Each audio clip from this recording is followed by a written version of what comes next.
Ayan, so start na tayo. So, bago tayo mag-start, let us declare the following verse. Luke 4:18 to 19. 1, 2, 3. The Spirit of the Lord is upon me, because He has anointed me to preach the gospel to the poor. He has sent me to heal the brokenhearted, to preach deliverance to the captives and recovery sight to the blind, set at liberty them that are bruised, and to proclaim the acceptable year for our Lord, our God, Jesus. Yan ang minsan pa malakas sa palakpakan ng Diyos ng buhay. Ito, church, ito po yung ating covenant verse. Again, nagkakaiba yung mga bago. Bakit? Paul po rin tayo, may Jesus may Bible, meron tayong culture. So, in-explain naman natin yan. Yung Jesus may Bible is a declaration. Kasi, para yung Bible mo mas lalo lumakas ang power. Kasi sinasabi mo yung kayang gawin niya sa iyo. So, pwede mo siya gawin araw-araw. And then, ating culture kanina, yun po yung ating yung, di ba, tayo, yung nag-aaral tayo ng di ba, ng elementary, di ba, yung civica at culture. Culture, meaning yun yung lifestyle mo. Yun yung hininga mo kung paano mabuhay. Doon yung right attitude, doon po lahat. Ito naman, ito yung covenant verse. Meaning, ito yung covenant ni Lord sa ating pag-covenant, sacred yan. So, meaning, pag sinabi mo yan, nasi si Lord. So, kaya naman siya ginagawa pa. Siyempre, sa mga in the future, kayo po ay pupunta na sa mga, may pag-pray kayo, di ba, meron kayong bubuhayin na patay. Meron kayong pupunta ng mga groups nyo, mga life group. Yan ang dapat yung i-declare natin. Simula pa lang, bago kayo umalis ng bahay. Kasi, para paglabas mo tayo, covered ka, di ba, sabi nga sa ating culture, anointed ka. Pag anointed ka, hindi ka basta-basta hawakan o bubulin ng karapat. Ayan po. So, again, sige po. Next slide. So, pinag-usapan po natin na ngayon, tapos na po tayo sa ating journey. So, we have journey, we have 10 journey. So, again, sabi ko meron na po tayong Facebook page. Hindi pala Facebook, YouTube page. O yung mga medyo may mga tanong na parang gusto mo balikan, andun po ang ating mga journey. From, again, ulitin ko, from simula sa salvation, tapos prayer, faith, Word of God, devotion, soul winning and witnessing, fasting, yung mag-ayuno, and then being a good steward, commitment to your church and to your brethren, and finally worship. Yung pinakuli worship. Yun. So ngayon, pag-usapan naman natin ngayon is yung ating journey. Sabihin mo, di ba, culture. O sabihin niyo culture. Ayan, culture. So again, ulitin ko ulit ang culture natin para kabisado ko din. So, madali na po, hindi mo sa culture. Ang pinaunang papasok is dapat yung bad. Hindi naman bad, meaning blessing, anointed, and deliverer. So, I am a blessing, I am anointed, I am a deliverer. Tapos pag may bad, syempre may good. I am a good follower. Tapos, I don't destroy, I build. I am not seasonal. I appreciate everyone and everything. I am part of something big. I am in partnership with Christ and I am not exclusive. Sampu po yan.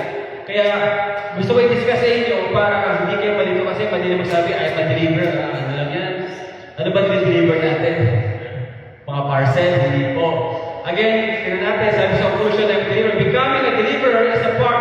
Ito po yung turo ni Mami Marcio. Alam ko, may mga ibang wala dito, pero yung conclusion and then meron tayong replay sa ating YouTube page. Becoming a believer is a part of our church culture, and so we must believe that we have also received the gift. Ayan. And we'll be able to do signs, wonders, and miracles in the lives of many people. Remember, it's not only limited to pastors at mga leaders, but it's available to all of us who receive the gift. Keep in mind that it's also a great opportunity for us to deliver people from their calling. Ayan. Kasi po madalas po, marami po sa atin ang mga yung mga tinatawag ba? Sabi nga, many are called, so lagi malamig, so many are called, and others are chosen. So dapat yung ma-jacket kayo. So, many are called. So, sabi daw, yung mga tinawag daw, hindi yung mga lahat na tinawag. Pero yung pagiging chosen, wala po kay Lord. Hindi po sila nagsabi na chosen ka. Ang chosen chosen po ay nasa iyo. Kasi pag tinawag ka, at ikaw ay always pa, pumunta ka, chosen ka na. So, nasa atin pala. Sabi mo sa kailang kala mo, nasa atin pala. O, nasa atin pala. Hindi pala si Lord ang nagsasabi chosen. Tayo po ang nagde-determine kung tayo ay gusto maging chosen ni Lord. Ayan, di ba? Okay, then tayo po nag-declare. Di ba, ulit natin sabihin natin, ay sabay-sabay.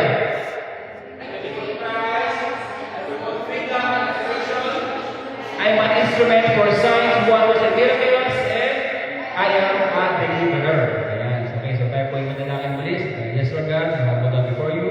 And once again, we ask for your guidance. Ibaba niyo po inyong lingkod sa pinakabawang atas. Kaya po ang makita, kaya po ang marinig.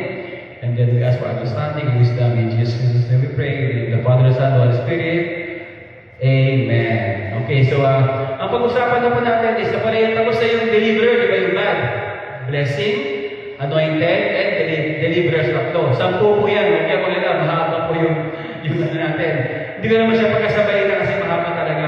So, ang pag-usapan na natin ngayon is yung G, yung good. I am a good follower. Ayan, sabihin mo sa sarili mo ngayon, I am a good follower.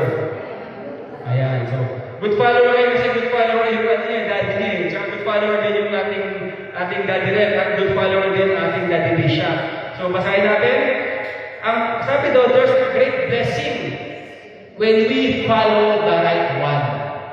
Kasi minsan may wrong one, di ba? Parang, kailan ba talaga si Mr. Right? Matagal na dumating, kung kaya dumating pa si Mr. Right, eh dumating na lang sa the right one, the righteous one, si Jesus yun. May blessing po yan. Next, submission to God's best will and won't regret the future with Him. Ayan. So, if tayo daw ay nag-submit kay God, best will, hindi po natin pagsisisihan. We won't regret na mayroong future tayo sa Kanya. Next slide is, submissive and obedient to the leaders and honor them. Ayan. So, ano tayo dapat? Submissive tayo sa mga leaders. Pag-usapan natin mamaya na hindi po sunod na sunod. Kaya dapat talaga nagbabasa tayo ng pulong ng Diyos para alam natin kung ang ating leader ba. Kasi wala naman dito yan, pero wala sila pakamati mga iba. Alam natin na parang sila ay naka-hypnotize. Parang silang asong sunod-sunod sa punto. Yung leader nila, hindi na pala maayong ginagawa. Pag-usapan natin mamaya yan, kung biblical ba yun o hindi. Ayan. So next slide, drawing the line when the leader is leading them to sin. Ay yung binabanggit ko na hindi lang tayo sunod-sunod, kaya nga po tayo, ako din po is very careful. So lahat po ng galaw, ginagaya mo lang po yung ginagawa ni Daddy Rev, at ginagaya naman ni Daddy Rev, ginagawa ni Daddy Bishop Park. So kina Daddy Bishop Park, more than 27 years na. So meaning, walang problema kasi 27 years. Sa ating Las Piñas naman ay 17 years na. Walang problema. So tayo ay mag 1 year na, this November, at since tayo sumusunod na sa kanila, alam natin na lahat yan maging mayo. Next slide. Again, a good follower, sige, is to follow Jesus means He has become everything to us. So meaning, po ikaw daw ay a good follower, wala kayo ibang susundan, kundi si Jesus lang. Si Jesus po ay hindi siya binibili sa tindahan, hindi siya mayroon hanapin. Napakadali na po niya tawagin. Again, sige, next slide. Ayan, so when we follow something, we follow someone or God. Lagi pong dalawa yan. Kaya nga po madalas, di ba sabi sa Instagram, follow me. Hindi po sa atin na follow me. Para sumunod ka sa Kanya. Kasi minsan po tayo, sige, next slide, kakaroon tayo ng ang daming pinafollow. Isa lang po sundan natin. Pagdating sa ating buhay, siyempre, please, paano yan kailangan ko i-follow ito kasi negosyo ko ito. Okay lang naman to follow. Pero wag mo lang i-idolize. Kasi minsan naging idolatry yan. O kadalasan, di ba? Si Mac, yung anak ko, may pinapanood dyan. Nagulat ako minsan bakit tumatalon siya sa akin. Parang, may wrestling, WWE. Hindi naman siya nanonood ng WWE kasi yung kanyang YouTube Kids. Nagulat ako. Marunong siya tumatapos sa tapalon, yung parang tumatapos sa tapalon. So, sa'yo nakuha yun. Nakita ko, meron ba siya pinapalon yung Spider-Man, yung tumatalon sa pinapalo, so ginagaya niya. Hindi lang po sa mga bata yan. Pati sa mga matanda. Akala mo lang hindi, pero nasa likod niya ng subconscious na mali ang ginagawa, sigurado, mapapalo ka ni Lord kasi sigurado, susunod ka at mali din ang gagawin mo. Kaya tayo dapat ay mag-ingat sa ating pinafollow. So, sino dapat i-follow? Si God. Oo. Okay lang mag-follow nito basta laging priority mo si God. Okay, choose what you want. Next. Eh, sabi dito sa Matthew 6:24, magbasa po lahat ng mga nagsipilyo, no one can serve two masters. Either you will hate the one and love the other, or you will be devoted to the one and despise the other. You can serve both God and money. Hindi naman sinabi na masama po ang pera. Maayaw pera kapag inuna mo si Lord. Pero pag inuna mo ang pera bago si Lord, doon na po sumasama. Amen? So clear ba yun? So again, money is not evil. Money is the root. Can be the root of evil. So, pero pag inuna mo si Lord, dating money, many money, yun, okay po yun. Pero pag inuna mo ang pera, at hindi mo inuna si Lord, hindi po okay. Example lang, sa giving. Sa giving, medyo matagal tayo. Sa giving, minsan, matitsempo, tulad ngayon, may trip, may bagyo na ng parating.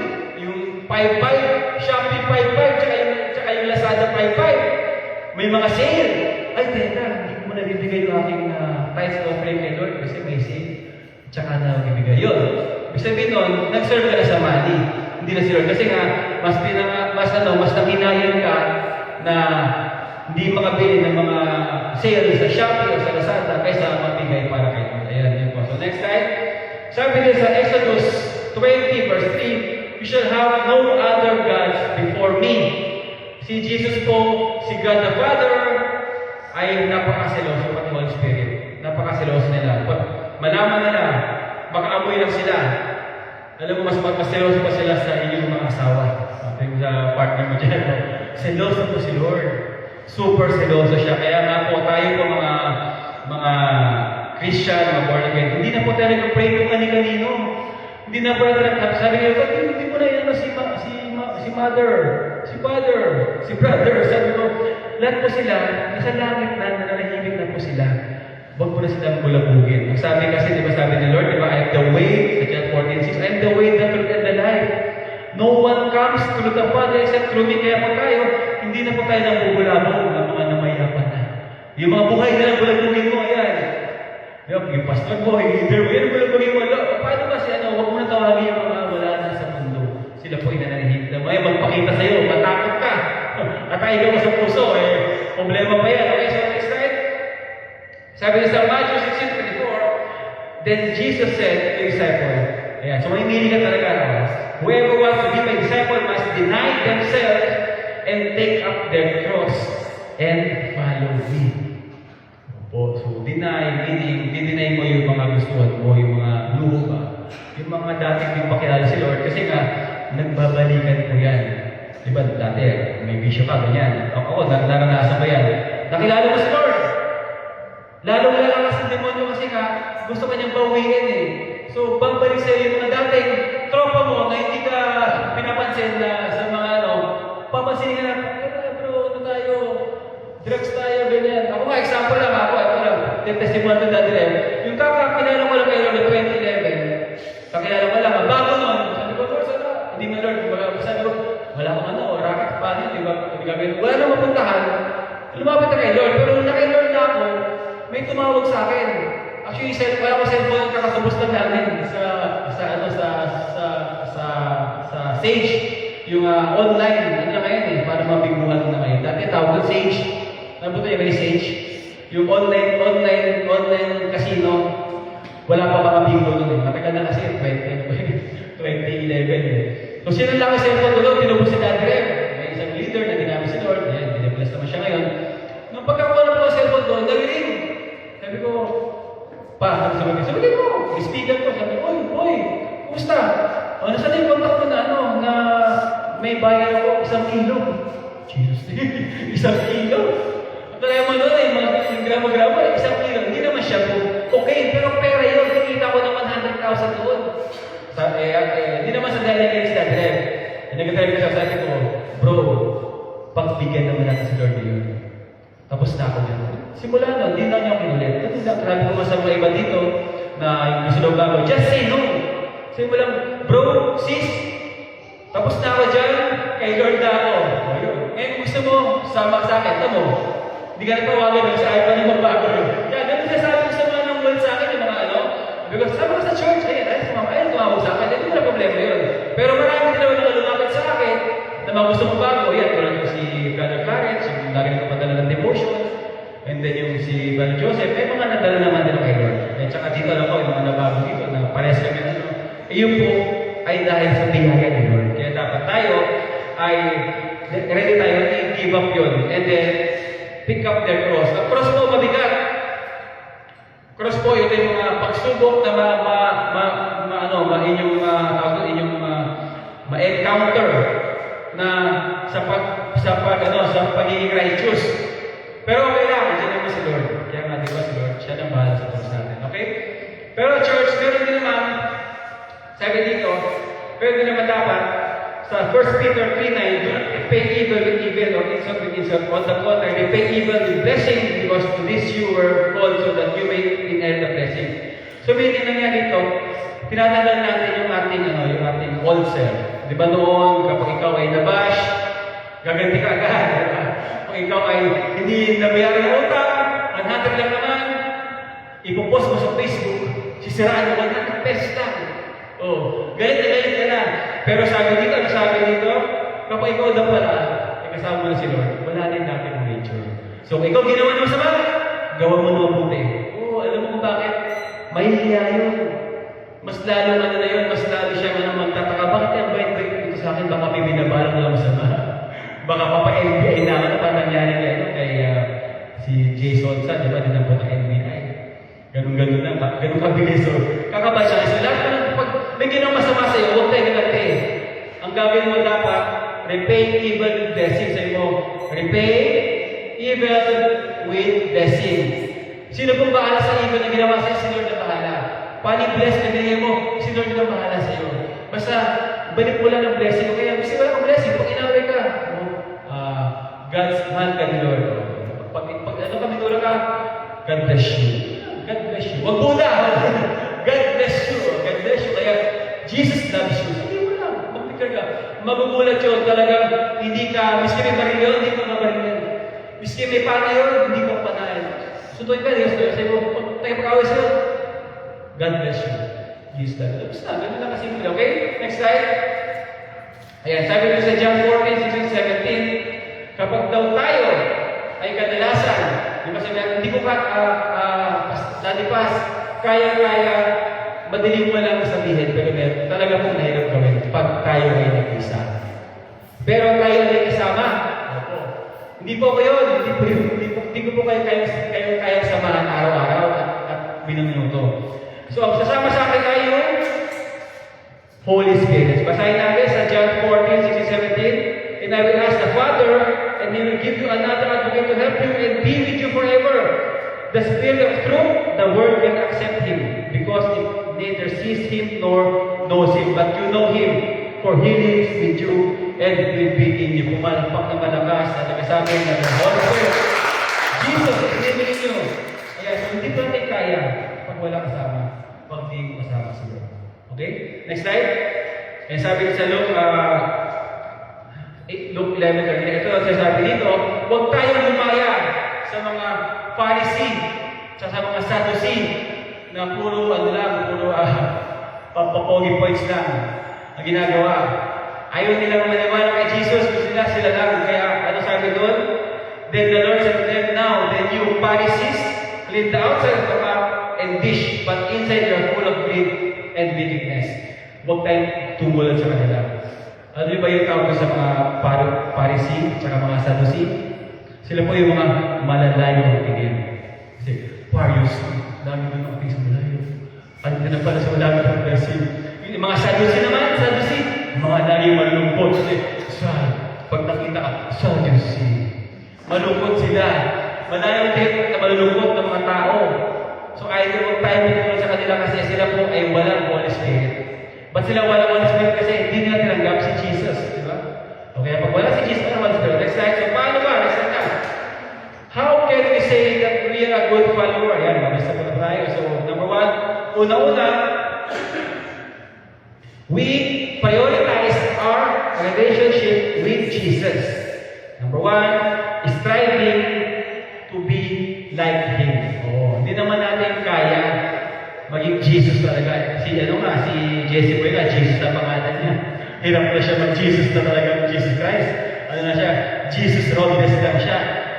Kaya nga, striving lang tayo. Kasi nga, pag naging Jesus ka na, bakit pako ka sa krus? Sino ito kaya magpapako sa krus?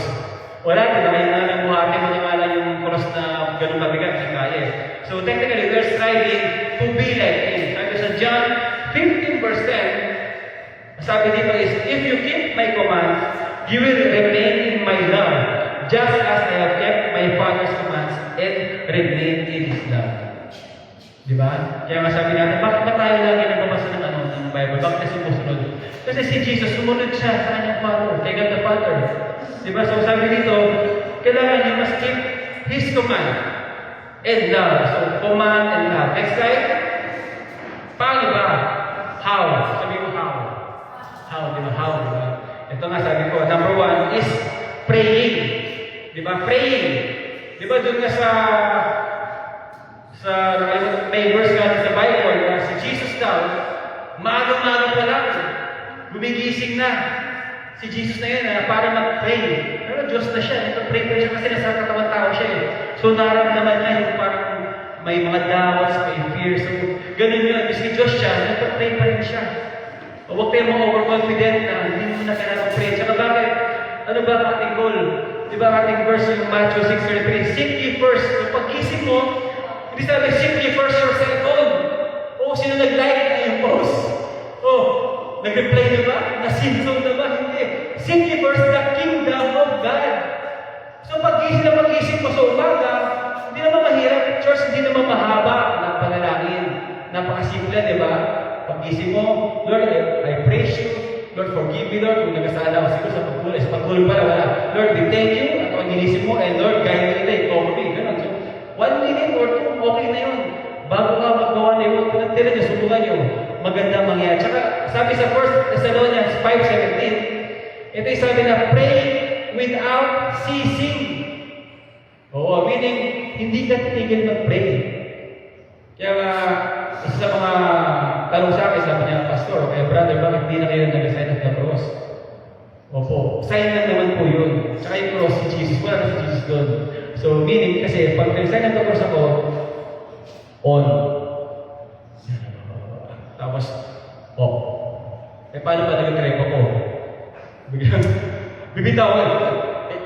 Hindi na. Kaya hindi na tayo nag-sign of the cross para wala ng on tsaka off. Para lang tayo naka-on, connected. Kaya nga, wala ng sign. Kasi nga, ang sign lang doon talaga, yung galing ni John na yung kinahin niya. So, wala ng sign. So, yung cross, para siya ka lang, yung cross, kaya naman si Jesus ay tinama sa cross kasi yun ang uso mo on that time. Paano pala kung si Jesus ay pinatay, crucified sa cross, sa seal electrical?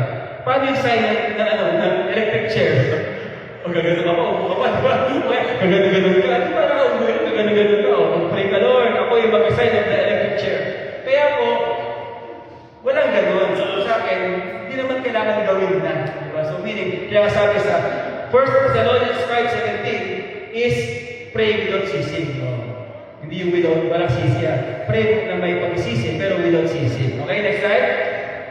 Number 2, again, ganyan naman tayo.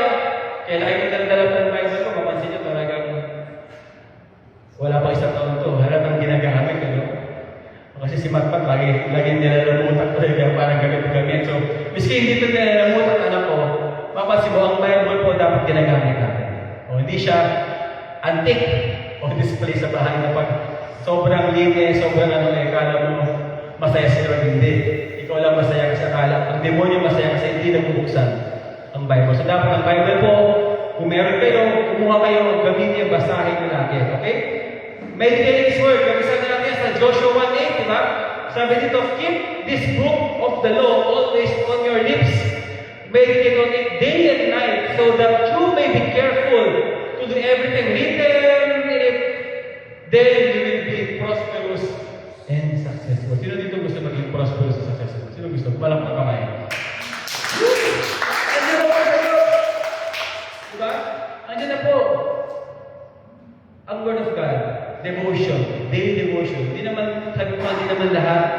parang yan eh, parang crush. Di ba yung crush?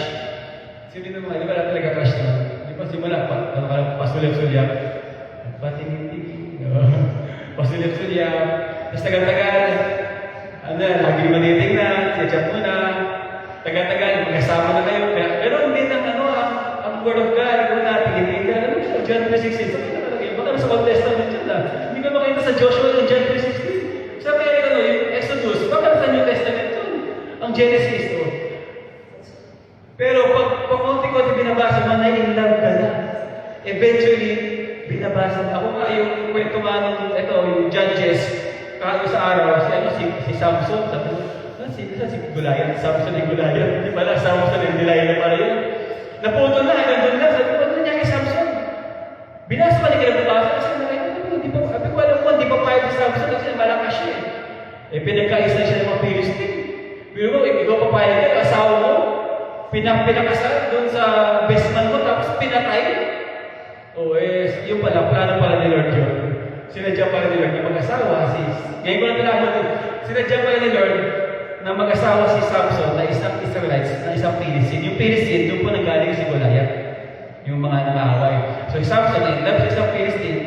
Tapos, nangyari, basta basahin mo, ang nangyari, parang nagalit siya kasi mayroon siyang pinapahulaan. Makulit yung asawa niya, nahulaan. So, nang-walk out siya, pabalik niya, yung asawa niya, na Philistine niya, pinakasal ng tatay ng babae sa iba. Kasi nga alam, galit na kasi malaging tawan. Tapos siya kay Samson, wala, baka magalit, kailangan naman. So, pagbalik kay Samson, dahil siya nagalit kasi nga, wala na yung asawa niya. Pinakasal doon sa best man. Best man talaga. Nagiging worst man pa Dapat, so, nangyari, nagalit si Samson. So, sinunod niya lahat, nagano siya.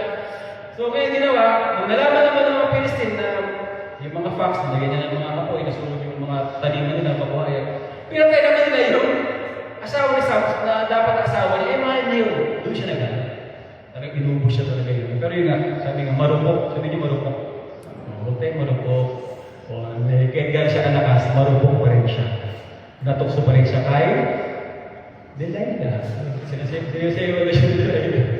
Wala na, diba? Bumigay. Gano'n mo, araw-araw siya tanong, ano bang sikreto mo? Ano bang sikreto mo? Alam naman yun binigay niya kasi marupok ka. Kung si Samson na napakalakas, marupok tayo. Kaya kailangan natin lagi magbasa ng Bible. Okay, next slide. Ayan, nalapit na pa tayo. So, number 2 is we disciple.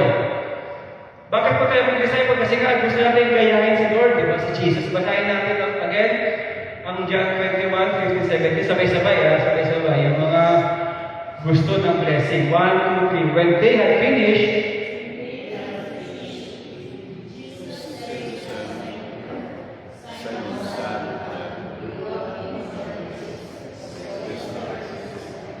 feed my lambs. Again, Jesus said, you love me? Answer, yes, Lord. Take care of my sheep. Dalawa.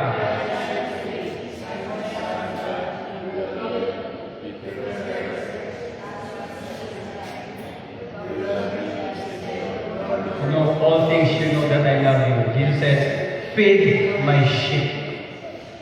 Diba? Ba't kaya tatlong beses tinanong ni Jesus si Simon? Kaya niya nabuhay na siya. Kasi tatlong beses dininay ni Simon Peter si Jesus. Diba? Yung tinanong siya, diba? Yung bago tumilaw yung bibe, yung manok. Diba tumilaw kaya napaya siya. Kaya yung una, sabi, feed my lambs. Meaning, kailangan natin pakainin yung mga mas bago sa atin. So ngayon lahat tayo ay mga sheep na tayo. Hindi sheep, sheep. Yung sheep. So meaning, pag may mga bagong dumating, alam nyo na bago sa pananampalataya, kailangan mo sila pakainin, hindi na pagkain. Anong pinapakain sa kanila? Word of God. Encouragement. Huwag mo silang siraan agad. Huwag mo silang awayin. Huwag mo sabihin na pag nalay sila, late na, wala. Hindi na tagatuwag. Bigyan mo sila encouragement. So kaya nga, feed my lambs. Number 2, ano sabi sunod? Ayan. Take care of my sheep. Pag sabing sheep, po yung dinabibiyan, yung medyo matagal-tagal na kay Lord. So, sabihin, pag may makasama tayo, sa tumagal-tagal na kay Lord, alam na yung mga dapat gawin, dapat ingatan mo siya. Huwag kang maging stumbling block. Huwag ikaw maging cause na para, di ba, sabi sa kanya, huwag kang mag-chismis. Huwag kang mag-spread ng di balita. Tapos, nakita ka sa Facebook, nag-spread ka ng kaya minsan, huwag kang mag-iinom ha. Masama yan. Tapos, nakita ka sa kanto. Ganun mga kapatid. Bali, wala. So, dapat, magpakita ka na maganda, na maayo para siya ay susunod. Kasi nga, church tayo po, sabi ko nga, tayo po lahat ay may nakaabang si Lord sa atin, naalagaan. Alam mo kung bakit? Kasi may blessing nga eh. Kung nag-alaga ka si Lord, yung bibigyan ng provision. So ngayon, inaalagaan mo ngayon, church, ito, di ba, sa ano tayo, discipleship, yung mga inaalagaan nyo, sa'yo nakatingin yan, hindi sa akin. Ikaw ay susundan. Ikaw yung leader na kwak-kwak. Parang di ba tatlong bibi yan? Ikaw yung bibi sa unahan. Kung ano yung ginagawa mo, gagawin niya. Kung ano yung hindi mo gagawin, hindi rin niya gagawin kasi nga, ikaw titinan niya. Di ba? Kaya nga di ba kayo, sabi ko nga, sa mga babae, kaya niya ginagawa ng work show, sa mga lalaki. So, kung Daddy Chris ay nag-iinom, hindi ko sa'yo.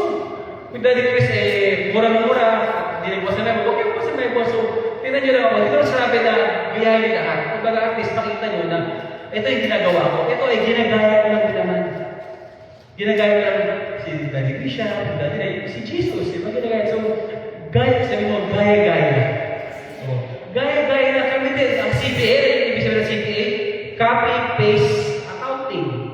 Gina-copy-paste na namin yan. Kaya kayo nakita yung mga preaching ko, pare-pare sa phone, sinasipas ko lang yan, so pinaka-copy ko, edit, pero lahat yan, ako nag-type yan, hindi ko yan pinapagawa sa iba kasi nga para, alam ko, yung sabi ko, yung iba kasi, yan. Tapos, siyempre, hindi siya gumawa, hindi niya alam, di ba? So ako yung gumawa natin, pero lahat yan, copy-paste lang yan. Yung nakaraan, binabago ko lang, kaya mapapansin nyo, di ba, hindi siya makulay. Okay lang di makulay, basta maganda makulay yung mensahe, kasi iba, ang dami mga effects, may mga AI pa, may lumalabas na mga dragon, may namilipan ka mga paro-paro, pero yung message naman, maganda yung mensahe, simple na mabasa nyo. Di ba? So, basta, di ba? Baka sabihin na pwede. So, yun, pwede pa ito, kailangan daw, is feed also by sheep. So, yung sheep, ayun mo yung mga so, pag medyo level up, kailangan isama nyo rin sila sa mga gathering, sa mga leaders na. Actually, mamaya, meron tayong i-announce ko na, pag gumawa ko nila, meron tayong leaders na isama sa mga convention, sa mga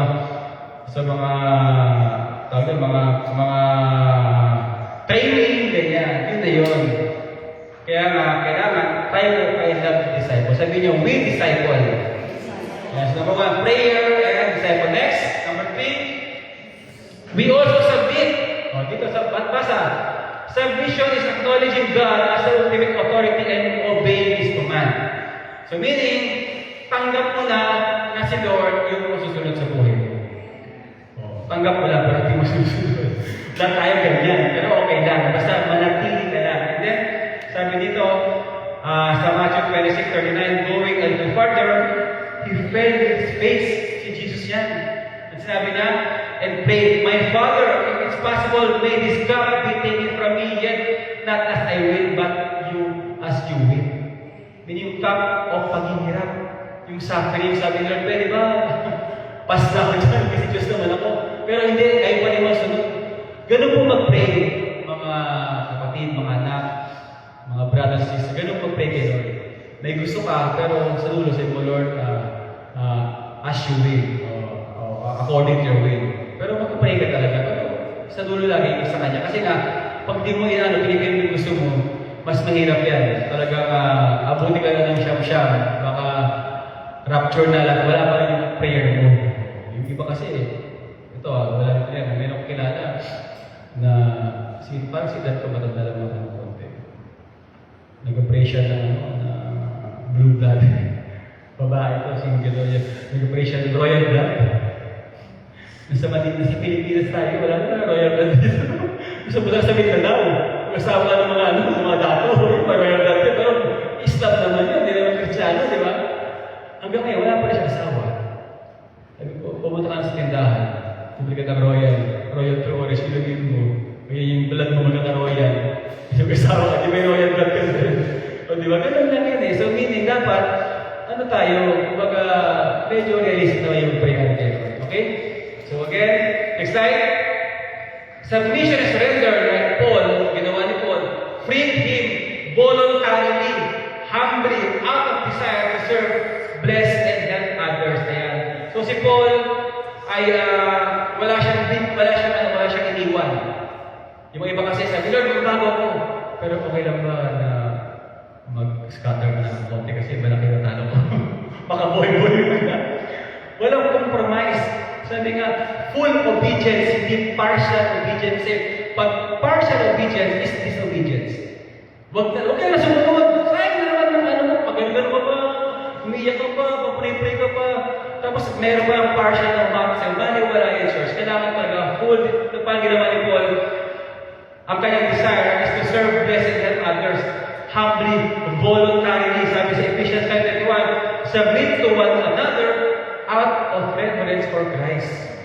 Hindi ka nag-submit sa leader mo, hindi ka nag-submit kay Pastor Chris dahil ay baka si Pastor Chris mamigay sa birthday ka baka pahiram mo ni Pastor, baka i-bless mo ni Pastor. Hindi po ako mag-bless sa inyo. Si Jesus. At sumusunod nag-submit kayo sa mga iba dahil out of reverence. So meaning, anong reverence? Paggalang, pagrespeto, pag-honor kay Christ Jesus. Hindi po sa akin, hindi po kay Daddy Red, hindi po kay Elder Bishop, dahil kay Kristo. Kaya sumusunod kasi nga, sumunod kami, sumunod yung sumunod pa siya, ano mo? Kaya may mga iba yung nagtanong sa akin, actually, isang madalaman ng isang convention ng mga pastors. Eh, meron ako isang mentor na, kaya rin dati kaya, wala ko yung pangalan, baka sumikat. Eh, magandang sabi, yan, tapos si Chris, dati, diyan na sa tulog yan. Ano lang dati yan? Ngayon, pastor na, hindi lang pastor. May negosyo na, may mga sakyan. Actually, basta dahil sa kwento, pero sila sa akin, sabi, pastor, ano ginawa mo? Sumunod lang ako. Sumunod saan? Sa leader ko, sa pastor ko. Ano ba? Nagbabasa ko ng Bible. Nagbibigyan ko ng tama. Yung dalawa sa natin, kasi yung dalawa na yun, napakadali kwento eh. Ano na ginawa mo? O yun, sumunod lang ako. So, walang sekreto. Kasi pag sekreto, hindi ko sabihin sa inyo. So yun lang po ginawa ko. Nagbabasa ko ng Bible, nagbibigay ng tama at nananalig kayo. Doon na ginawa ko ng bagay. So technically, next slide. Discipline of the vision frees us from the self-centeredness, not weak, but strong. Kaya po, church, hindi po magiging mahinag pag tayo ay nag-submission. Minsan kasi parang ayaw ako nila, kaya. So hindi ka mahina pag ikaw ay sumunod. Pag ikaw ay sumunod, ikaw ay malakas ang iyong strong enough to open. Kasi malakas ang iyong sarili. Kumbaga mas malakas sa loob kasi nga sumusunod ka. Miski alam mo mas mahina sa'yo. Miski alam mo na may graduate ako ng college, may master ako, may PhD. Ako, alam mo ako, meron akong PhD. Ano yung PhD ko? Palaging huli dati. PhD. Palaging na huli dati, di ba? O hindi na. Wala ako idea. So, pero sumusunod pa rin ako. Mas alam ko na, mas alam ko, hindi. Kasi siya yung nilagay ni Lord. Kaya dapat i-submit. So, next time, ano sabi doon? Submission or self-denial helps free us from the corrosive influence of pride, power, self-pity. Ayan. Pag tayo doon nag-submit, nababawasan niya aking pride. Diba? So, alam ko, lahat po tayo may pride. Lahat po tayo, iba-ibang level. Pero, walang ibang nakakapat sa humility ni Jesus. Kaya pag ikaw sunod dyan, tinan mo lang si Jesus. Hinugasan na yung paa ng mga disipulo. Hindi pa uso ng maputs pa. Wala pa mga tsaka wala mga cages pa. Kasi mamasama, always na voice pa. Ito kaya mga amoy nun. Yung mga iba, may mga iglon pa. Hinugasan niya. Ganun yung pinakita ang humility ni Jesus. So, next slide. Sabi sa James 4:7, submit yourself then to God. Resist the devil and he will flee from you free. So church, again, ang technique pala para lumayo siya mga tukso ay mag-submit kay Lord. Diba? Submit kay God and resist the devil. Dalawa.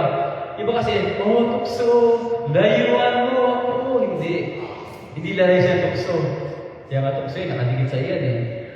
Tukso, trikso, porkso, pipso, ang dami yung mag-tenso na. Itong dalawa, di ba? Hindi kita na talaga yan.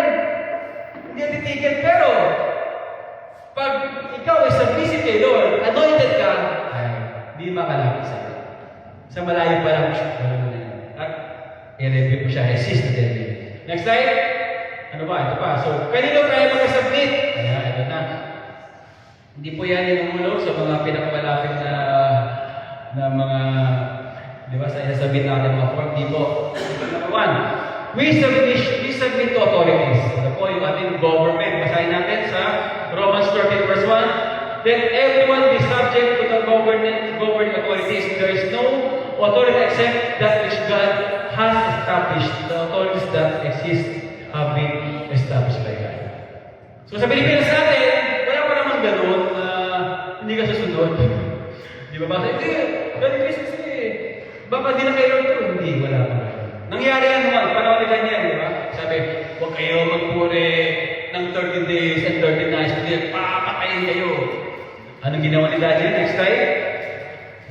Daniel 6 and 11. Now, when Daniel learned that the decree has been published, sabi na ng government, alam niya yan. Pero, he went home to his upstairs room where the windows opened toward Jerusalem 3 times a day. Oh, he can down his knees, pray, give thanks to God. Just as he done before. Then these men went as a group and found Daniel praying and asking God for help. Ano nangyari kay Daniel? Sinumbong siya. Nag-viral siya, sabi, ang tapang nito, sabi, mag-pray. Nag-pray pa rin kay Lord. Pinabayaan ba si Daniel, Lord? Hindi. Di ba tinapon kayo sa mga leon? Nagkaroon pa siya ng mga friends, mga lion, tsaka mga tiger, di ba? Dahil ka ng friends siya, may mga ano siya. So, tingnan pala church, pag may mga times talaga, pero wala pa rin niya. Di ba sabihin nyo, mga pinikado kayo, si Jason, nadampot kasi na cyber or whatever. O, naglalabas siya ng fake na, kaya dandan kayo sa mga live nyo, talagang ano ngayon. So, wala pa naman ngayon yan sa ating bansa. Sa ibang bansa siguro, di ba yung iba, di ba yung bawal mag-preach sa mga, wala yata kayo sa mga Saudi, di ba noon? Sino yung mga nag-Saudi? Wala na ba kayo sis? Dati na-event, di ba naman? Bawal may Bible, papatayin ka. Yun, ginagawa nila, patago. Pero hindi sila against authority. So yun, so, pwede din pala, pag nakita nyo na ang pinapagawa hindi kay Lord, pwede kayo gumawa. Kasi nga, sino highest authority? Si Jesus, siya ang King of Kings, Lord of Lords. Diba? Okay, next slide. Number 2, we submit to parents. Sino dito ang boy pa? Ano namang magmula? Nasa kamay, ang boy pa. O, dami nyo, di ba? Ako, isa na lang ang parent ko. Pero meron ako mga spiritual parents. So, sabi dito, Exodus 12, sa Ten Commandments, honor your father and your mother, so that you may live long in the land the Lord your God is giving you. Yung palang sikreto, para mahabang buhay na maayong buhay, kailangan honor your father and your mother. Ba't kailangan mo sundin? Kasi ginawa din ni Jesus to. Di ba? Nung time na siya ay, under paano ko sa nila Papa Joe and Mama Mary, sabi dito, then he went down to Nazareth and then was obedient to them. But his mother treasured all these things in her heart, and Jesus grew in wisdom and stature and in favor with God and in man. Pag tayo pala ay masumunod sa mission sa ating parents, tayo pala ay maging wise. Diba? And then, di lang kay Lord, pati sa mga tao. Kasi nakikita kayo niyan eh. At pag meron kayo mga anak, nakikita rin anak nyo. Kung paano magkakuhin si Lola niya o si Lolo. Kaya pag di mo sunod si Lolo, yari ka. Sigurado babalik sa yan yung anak mo. Paglaki niyan, gano'n din gagawin sa'yo. Sabi nga, Ama, ginawa, babalik na sa'yo. Okay, next slide. Sino pa? Ito yung ating mga leaders. Leaders. Basa, Hebrews 13:17. Have confidence in your leaders and submit to their authority because they keep watch over you as those who must give an account. Do this, that their work will be a joy, not a burden, for that would be no benefit to you. Ayan, so church, mga leaders nyo, yan, mamaya may mga leaders kayo dyan, si Viola, si Stabby, sa worship team, ako, dali pa siya, Mars. Pag nakita namin, kasi sumasaya kami. Pag masaya kami, sigurado, maayaw pa rin, masaya din kayo kasi nakakita nyo, hindi kayo nahihirapan at kayo ay mag-benefit dun sa kasiyahan. Kasi pag may birthday, malungkot din kayo, di ba? Problema. hindi sumusunod. Paano ganun? Kaya, pag sinabi na ganito ganyan, strive. Sabi niyo strive. Pursuit. O, pilitin na natin, magpag-pray natin. Si Lord ang ibigay, mag-pray natin. Okay, next slide. Kasi po sila ay accountable. Kami, sino nyo? Sila accountable sa kanilang appointee.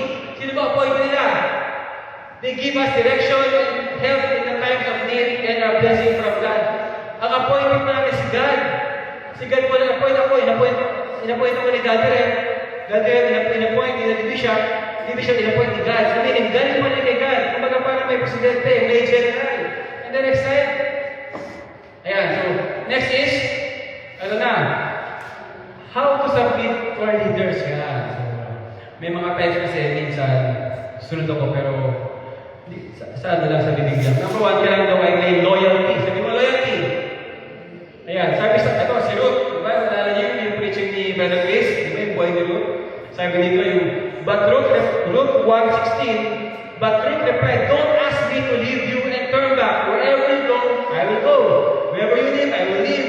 Your people will be my people and your God will be my God. Si Ruth po ay hindi Jews.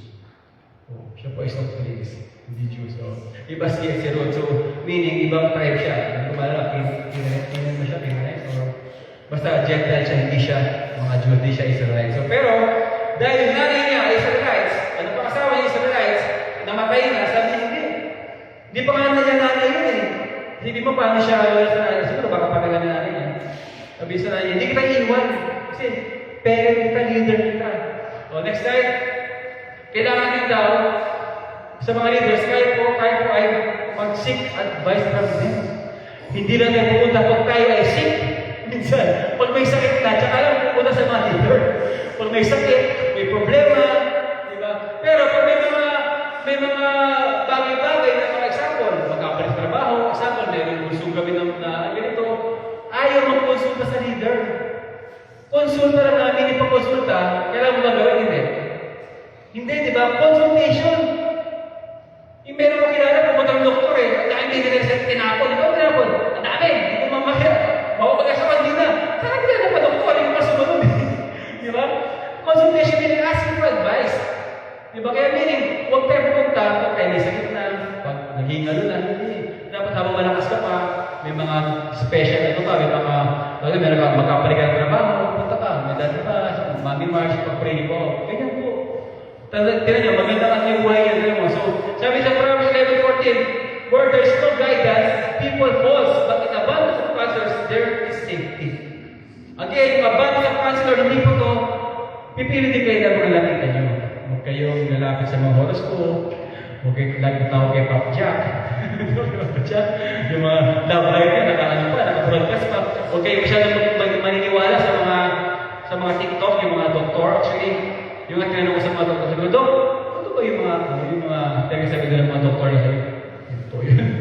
Kasi, pag totoo yun, hindi mo mawala sa trabaho, di ba? So, hindi naman, ano lang yun, parang pam-pam whatever, hindi naman lagi totoo.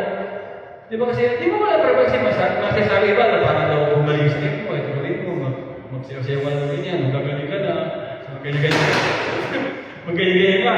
Wala, so, may mga ganyan, sabi ng doktor, hindi ko yan, pastor. Ano lang yan, mga para dumami lang. Ibang nga doon. Yung iba siguro, doktor, pero hindi lang ito. Ganun mo na nga ito. Basag na basag ito sa akin. Siguro may ano ito. Kasi dito ka nalagay eh. Ba't nagkaroon dyan ng mga ano. Ayan, so, next is, sa Proverbs 24:6, so don't go to war without wise guidance. Victory depends on having many advisors. Okay, huwag kang pupunta sa labanan. Kaya sabi ko, lahat po, mga example, nag-disciple na kayo, pumunta kayo sa may pag-pray kayo, may yung mga shisheran, magsabi lang, mag-chat pa kayo sa amin. Mababasa namin, and then pag-pray namin kayo. So, pwede kayo tumawag, so next time. And then, again is, do not rebel against them. So, di ba, yung mga nag-rebelde, di ba, sa bundok sila. Ngayon kayo sa bundok, ang dami ng labok. Walang kuryente. Wala lahat, di ba? Ngayon po, malamig, kung wala ano. So, basically, sabi sa Romans 32, consequently, whoever rebels against authority is rebelling against what God has instituted.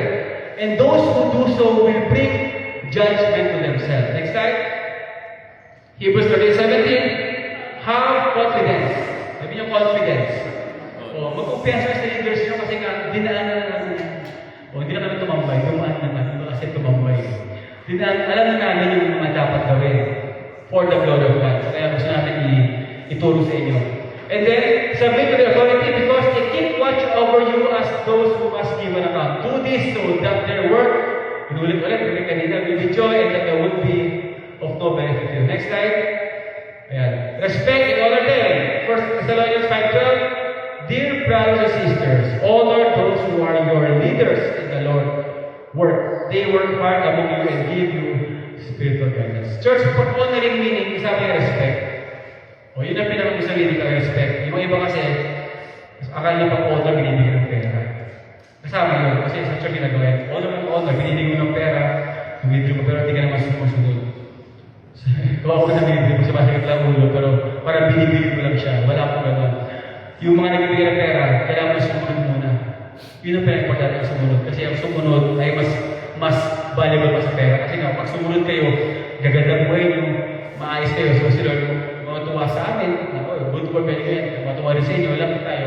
Magiging maayos na saya. Okay, next slide. Last na po ito. Benefits. Ayan, sa benefits tayo.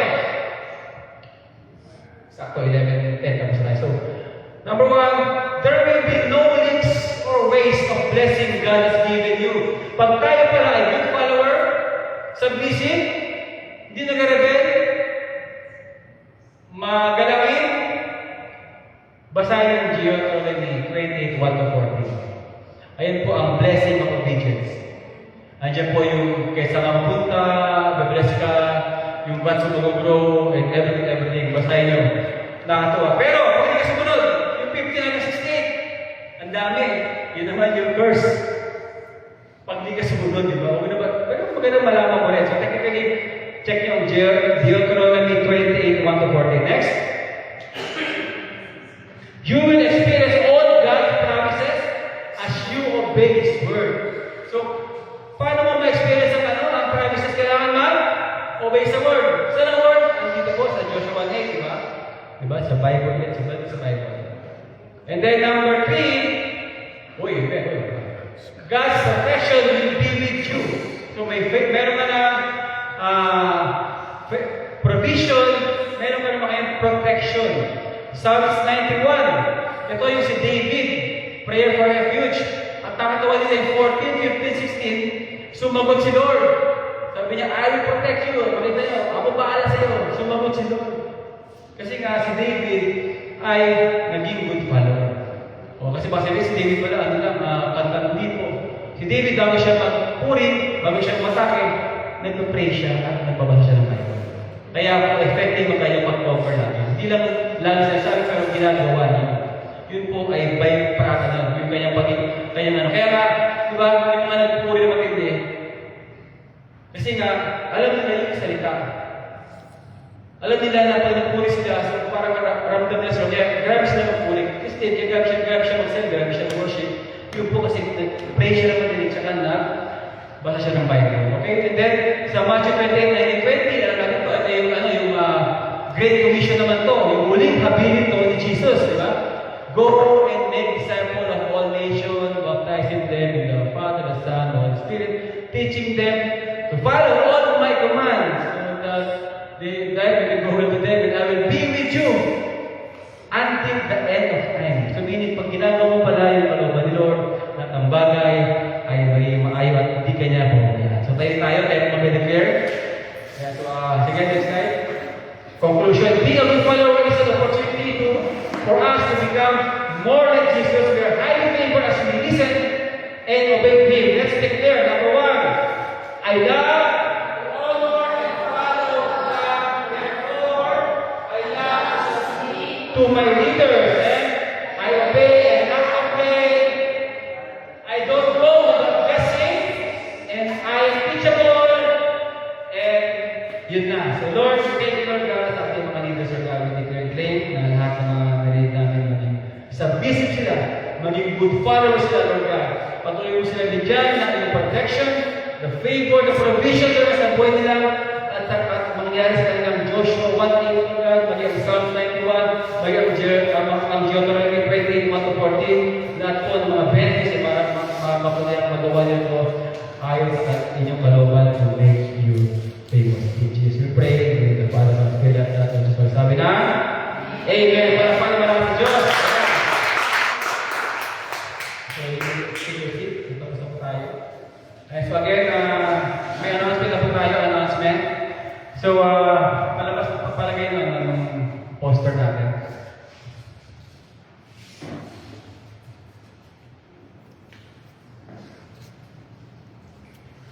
And just that. So again, bago lumabas yung poster. So, tuloy po yung ating encounter, yung May 30, so that's Sabado. So yung mga pwede, di ba, yung attend kayo, tsaka si G, invite nga din siya. So again, ang ating encounter retreat is again 2 days. Si Shem, and si Francis, at si Weng, and ito si Asama Bebe. Yan yung mga SUDs, hindi mo na kompleto, di ba, sa si Mark. So, attend kayo nung day na hindi na kompleto para makompleto. So, ano po yung pakinabang ng encounter, di ba? Ayan po yung sinasabi na hindi na kayo nagiging, ano na kayo? Shit! Hindi na kayo naman. Nagiging ship na kayo. Ito po, so, again, pag-expand, ito po. Meron pa tayong Leaders Night. Dito po, every Wednesday po ito. So, kasama to sa feeding the sheep. Tapos sa pa-exam, so sheep na po tayo. Ito po yung feeding and taking care of. So, attend tayo yan every Wednesday po yan. 6:30 p.m. May snack po yan. Okay, may snack po yan. Isa na po tayo ngayong Wednesday. Pumunta kayo dyan ng 6:30. So, basta every Wednesday simula ngayon, may hanggang sa pababal ni Lord, meron tayo tayong Leaders Night. At Daddy Chris, lagi pa kayo dito, malalaman na sa Wednesday. Basta meron tayong Leaders Night. So, ito po, ano po pinag-usapan doon? Doon na po yung mga training natin, yung mga bagay. Kasi yung mga iba kasi hindi mahanda. So, pag gusto mo na maging chosen ka, pupunta ka sa Wednesday Leaders Night. Yan, dyan na po usapan, yung mga bagay-bagay na dapat gawin. Yan. So, wala na bang announcement? Anak lang. So, dalawa ko na sino ba sa closing prayer natin? Si Pastor Mark? Diba? Totoo ba yun? Hindi ka talaga eh. Hindi ka dito eh. Ano ka na eh. Shift ka na, hindi ka na alam. Para pa ka naman sa Lord. Para pa ka sa Lord. You got your work. Ayan, sa ating closing prayer. So, hanggang po ta para sa pagkaulik. Lord, thank you, Lord, for this another day, Lord. Kami, Lord, ang tapos ko, Lord, para pulong sa inyo, kikan sa iyo, Lord. So, sa meditation, Lord, na ma-apply mo sa pagaling mo, Lord, at i-share na mo sa mga matagpusan mo, Lord. Huwag ka niya po, Lord. This is our prayer. Amen. Sa ating mga kamay, sa ating pansamantalang mag-iwalay sa ating bahay malaman, sa mga dalawa, pag-ibig ng Diyos Ama, ang wala hanggang pagpapala ng Diyos Anak, ang pangitisa sa atin sa Espiritu Santo, ngayon, walang kalapusan. God bless us all. See you sa Wednesday. Amen.